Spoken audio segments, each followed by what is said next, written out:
Globo Esporte de volta para falar de Copa do Brasil e o Vasco é o time da virada, né? Pois bem, o maestro Felipe e companhia viraram para cima do ABC de Natal em São Januário. E vou te falar, mesmo em casa, o jogo não foi moleza não, viu? Foi suado, foi difícil. Vamos dar uma olhada. Mais de 15 mil torcedores empolgados com a boa fase do clube e de seus jogadores. Felipe jogou tanta bola na partida mais recente do Vasco pelo Campeonato Carioca que optar por não marcá-lo de perto não seria bem esquema tático. Seria insensatez mesmo.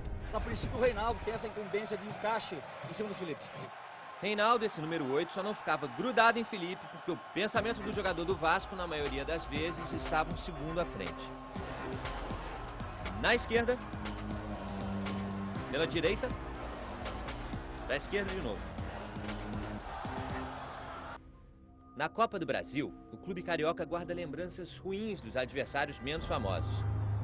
Já foi eliminado pelo 15 de novembro do Rio Grande do Sul, Baraunas do Rio Grande do Norte, Gama do Distrito Federal. E como o gol não saía... O Vasco é um clube com mais tradição, tem jogadores mais famosos e era o mandante da partida. Mas a Copa do Brasil ensina muito sobre futebol. Lição da semana, ABC. Já imaginou 1-0 ABC? Ah, cascata, né? É, cascata. O número 10. 1-0 ABC. Baraunas. 15 de novembro. Gama. Tudo isso passou pela cabeça do torcedor até o segundo tempo, quando o juiz marcou esse pênalti de Thiago Garça em Ramon. O zagueiro foi expulso e Alexandro empatou a partida. 1-1. E já que o torcedor gosta de dizer que o Felipe é o maestro do time, um concerto para a virada vascaína em solo maior de Éder Luiz e Bernardo. Gol do Vasco. Do Alain devolveu, Éder Luiz na área, tocou pro meio, a chance do gol! É uma emoção muito grande. Está fazendo um gol tão importante como foi hoje numa classificação. E eu dedico esse gol para a torcida do Vasco. Foi sofrido, mas o Vasco está classificado para as oitavas de final. Era o ABC. E dessa vez, os meninos fizeram a lição de casa. Pois aí, ontem a gente teve mais 6 jogos pela Copa do Brasil. O Atlético Mineiro ficou no 0-0 com o Grêmio Prudente e acabou sendo eliminado. O São Paulo também jogou ontem contra o Santa Cruz. Foi apertado, mas se deu bem. Vamos dar uma olhada. Para avançar, o São Paulo precisava vencer o Santa Cruz por 2 gols de diferença. E com 9 minutos de jogo, o tricolor já estava na metade do caminho. 1-0 com Rodolfo na cabeçada cheia de estilo e comemoração com mais estilo ainda. Dagoberto sofreu pênalti e Rogério Ceni foi para a cobrança. Era o gol 101 do goleiro. Era o gol da classificação do São Paulo. Era, porque o Rogério foi inventar. Pega o goleiro! Num duelo de goleiro, um goleiro tentou cavar e o outro não foi da dele, foi buscar o Thiago Cardoso. Fui muito decidido. De tanto bater nos lados, eu pensei, hoje eu vou bater no meio, ele vai para um dos lados, né? Já, sequência grande de lado direito, lado esquerdo. Bati muito consciente, treinado, só que ele caiu e conseguiu ainda levantar. Quem resolveu a parada para o tricolor foi o Ilcinho. Tabelinha com o William José e 2-0, São Paulo classificado para as oitavas contra o Goiás. O Botafogo suou bem menos para passar pelo Paraná. Com Herrera nas assistências e Louco Abreu nas conclusões, o Fogão abriu 2-0. Everton perdeu o gol de Inacreditável Futebol Clube, viu? Toca no travessão, inacreditável o gol que perde o Everton. Tava tão fácil o gol e acabei errando. Vai entrar pro time do Inacreditável Futebol Clube, Everton? Sei, aí vocês escolhem, né, cara? Vocês que vão escolher. Perdeu! Inacreditável! Caio de pênalti fez o terceiro.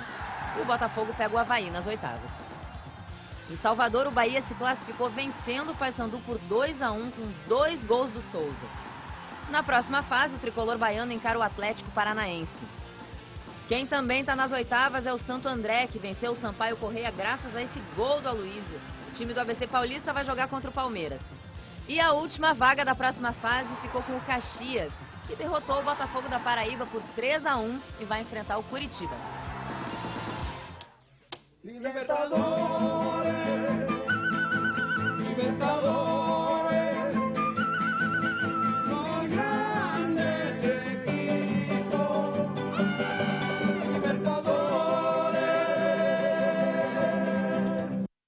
Libertadores com muita alegria, finalmente para o Santos, né, que venceu a primeira ontem contra o Colo-Colo. Vamos dar uma olhadinha na tabela aqui do grupo do Santos, que é o grupo 5. Tá aqui, ó, na terceira colocação.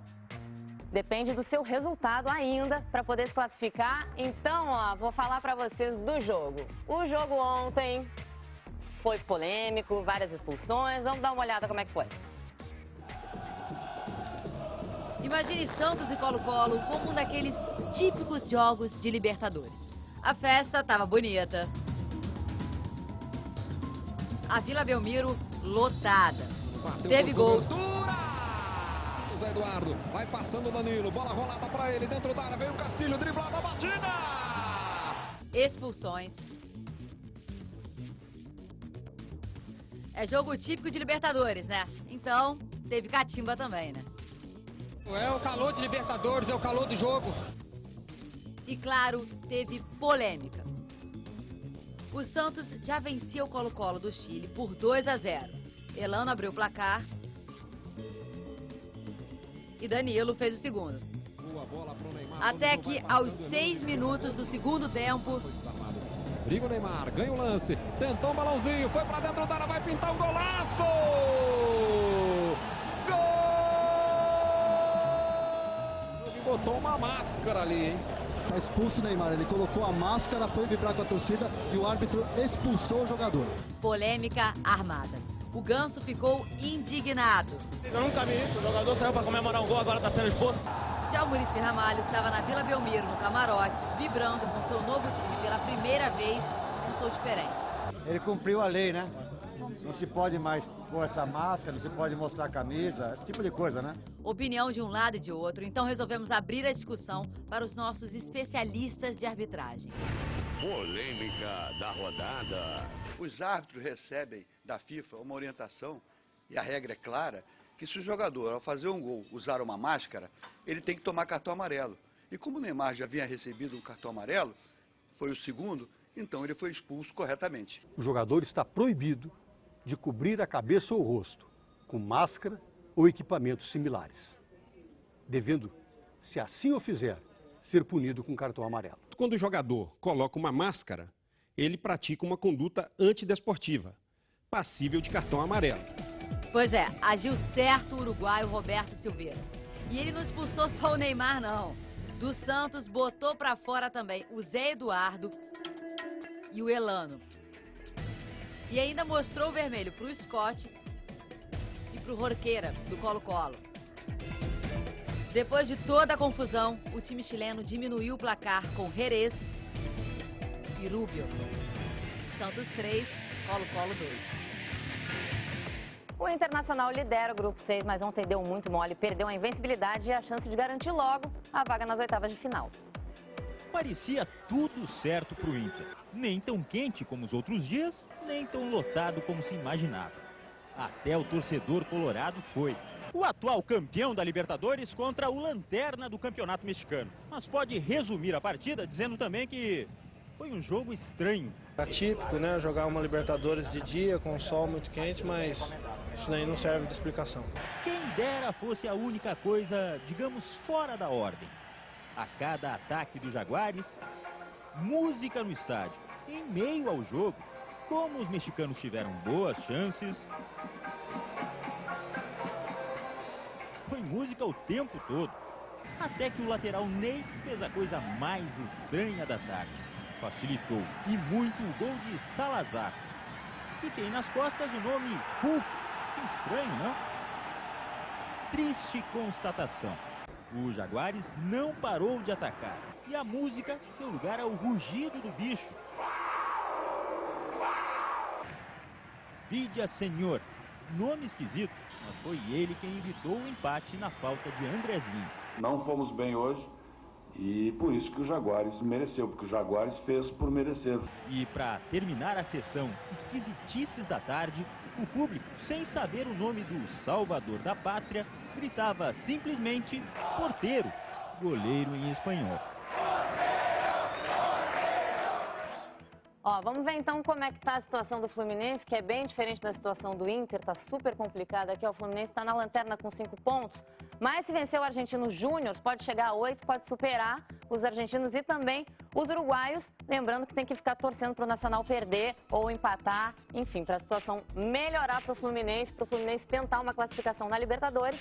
Então vamos dar uma olhada para ver como é que foi essa derrota ontem, lá no Uruguai, contra o Nacional. Era o jogo do ano. Só a vitória interessava. O desafio é monumental para o Fluminense. E a torcida se empolga. Tinha começado tão bem. Com 5 minutos de jogo, Souza quase abriu o placar. Aos 10, outro lançamento em profundidade. Linda bola pro Emerson. Saiu o goleiro e rasga jogando para a lateral. Qualquer um sabia. O gol tricolor era uma questão de tempo. Uma questão de último passe. Só acertar um pouquinho mais ali no último passe para poder finalizar bem e fazer o gol. Acho que tem um pouco mais no capricho no último passe, né, para finalizar. Tá faltando, não é nem finalizar, é o último passe. Eu acredito, se acertar esse último passe, vão sair de novo na cara. O último passe, a assistência, o toque que deixa o jogador na cara do gol. Como o Cabreiras fez no comecinho do segundo tempo. Santiago Garcia!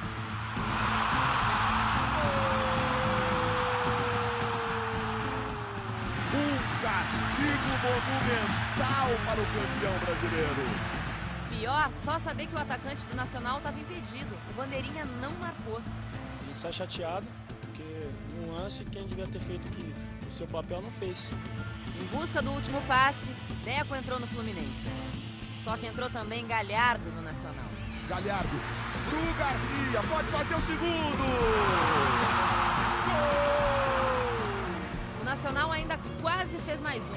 Santiago Garcia de novo, tirou do goleiro, em cima da linha. Tá difícil, mas não acabou a Libertadores. Chance, o Fluminense ainda tem. Falta o time de guerreiros ouvir as próprias palavras. O último passe? Último passe, né? Último passe. Vamos torcer pro Fluminense. Ó, no próximo bloco, a goleada do Barcelona com o show dele. Messi? Não, Messi não, rapaz. Show do brasileiríssimo Daniel Alves. Arrebentou com o Shakhtar. Time que é cheio de brasileiro também, né? O Daniel fez gol, deu passe, jogou muito esse menino. Já já eu volto pra te contar.